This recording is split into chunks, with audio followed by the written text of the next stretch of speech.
The Earth's climate is changing, and the choices we all make are a lot of the reason why. Those two simple facts are under siege from an illegitimate news network, Fox. The far-right channel has fought against the science of climate change for years. In fact, the more one watches Fox News, the less one really knows about climate science. Progressives all the time are telling you that the science is settled, climate change is no longer debatable.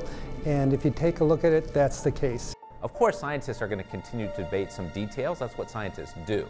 But there is no legitimate debate about the fundamentals of climate change. The Academy has laid that to rest. But you wouldn't know that if you get your news from Fox. Their science reporting has ranged from gross distortion to outright deception. Global warming. New Yale study says 57% of teens understand that global warming is caused mostly by humans' activities. Is it really now? I don't believe climate change is real. I think this is global warming hysteria and alarmism. So-called global warming, which isn't happening. Global warming is illusory. We're actually going through a period of global cooling. Calling carbon dioxide a pollutant? Come on. Look how much pollution I just put out. A lot of it would be laughable if it weren't so dangerous.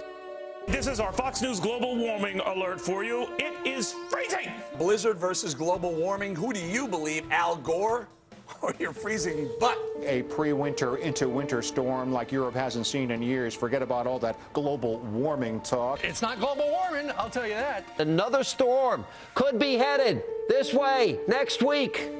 Global warming, where are you? We want you back. The effort to claim that a particular snowstorm denies the reality of climate change is, of course, silly. The problem that it creates is it makes it more difficult for people to recognize that there are some weather events that are consistent with the trends and with predictions of climate scientists that we should be paying attention to. What I think it points to is this really proud ignorance on the part of Fox News. You know, they're really not at all interested in looking at the science and the peer-reviewed studies to see what scientists are actually discovering. We report, we'll let you decide. They've helped to create scandal where no scandal really existed. New developments today involving those hacked emails from Britain suggesting scientists are fudging data to make their case for global warming. This is a scandal that blew the entire environmental movement to shreds. Hide the decline. That seems like deliberately changing the data to suit your way. The lasting effect is that people now have some more doubt about whether or not climate change is urgent, whether or not global warming is here and now as we know it is, or whether it is somehow questionable. There have been numerous independent reviews, and in every case, no wrongdoing was found, and the fundamental science has been reaffirmed. Fox perpetuated the story. They, I'm sure, covered a handful of hacked emails far more vigorously than they covered conclusions of the National Academy of Sciences or of mainstream scientists when they find new evidence that the climate is changing all around us. Their slanting of the news comes directly from the top.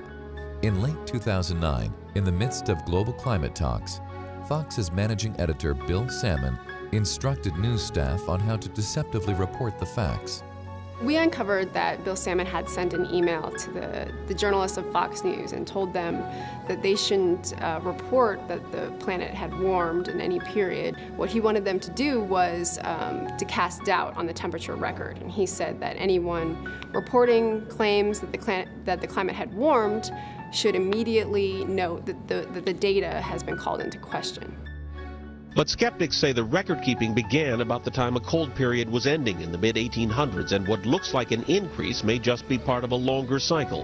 What we wanted to see was how views about EPA's regulation of greenhouse gases were being represented on television news outlets.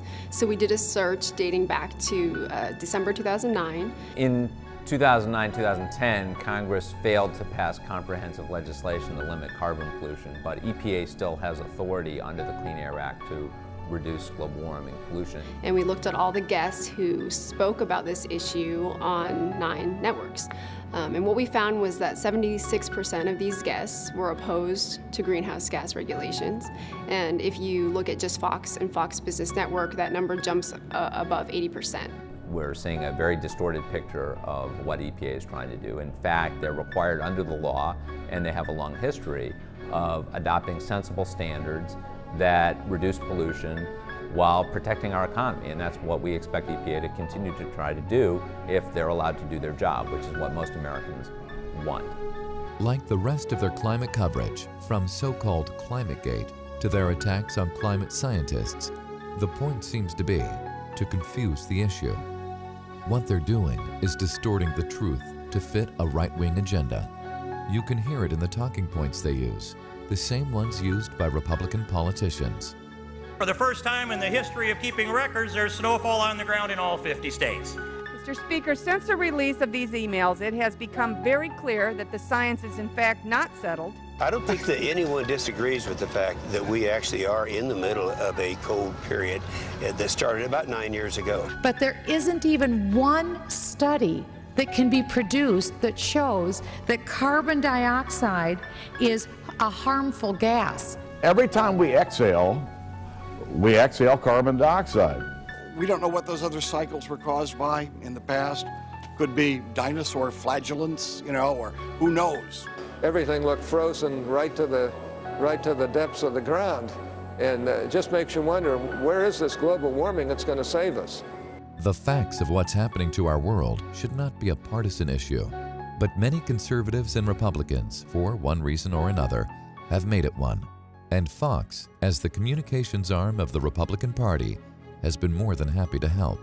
Fox News viewers are the Republican voting base. I mean, Republicans go to one news outlet. There's one that they trust, and it's Fox News, and they don't trust anybody else. There's a remarkable degree of consistency between what anti-government think tanks, conservative politicians, and Fox News say about global warming. Groups like Greenpeace have documented for a long time the funding of the sources of the climate deniers, and pretty much every single one of them, over 90% of them, are funded by an organization supported by ExxonMobil. The Koch brothers in particular, which is oil industry money, have put millions of dollars into efforts both to block legislation and now to block EPA standards on carbon pollution. And these groups are set up to influence the public debate, and they often work through conservative media outlets like Fox News. If you accept the basic facts about climate change, government has to do something. Government has to both prepare for climate change that's unavoidable and take steps to avoid climate change that's unmanageable. If you hate government and you are opposed to everything that government tries to do, you can't accept those facts. So their effort is to perpetuate a debate about reality rather than focus on how we should be dealing with the reality of climate change. It's never been more clear that Fox is not news.